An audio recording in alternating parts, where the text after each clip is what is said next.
Hello students, junior intermediate physics లో instantaneous velocity మీద ఒక ప్రాబ్లం సాల్వ్ చేద్దాము.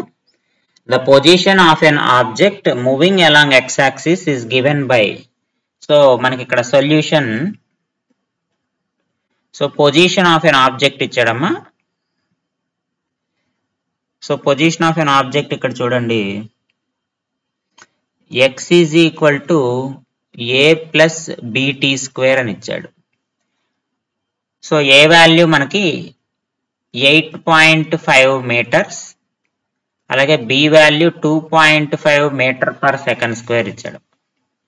టీ అనేది టైము. అయితే velocity at t is equal to 0, t is equal to 2 seconds. రెండు సందర్భాల్లో మనం కనుక్కోవాలి. అంటే v0 v2 కూడా మనం కనుక్కోవాలి. సో అయితే మనకి డిస్ప్లేస్మెంట్ ఇచ్చాడు కాబట్టి velocity v is equal to ఎంత అవుతుంది, dx బై dt.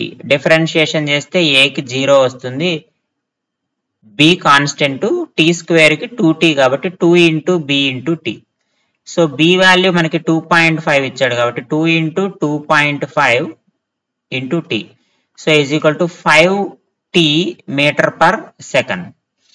అయితే v at t is equal to 0 కావాలి, అలాగే v at t is equal to 2 కావాలి. v at t is equal to 0 ఎంత అవుతుంది, 0 మీటర్ పర్ సెకండ్ అవుతుంది. ఈజ్ ఈక్వల్ టు 2 అంటే 5 ఇంటూ 2, 5 ఇంటూ 2 అంటే 10 మీటర్ పర్ సెకండ్ అవుతుంది.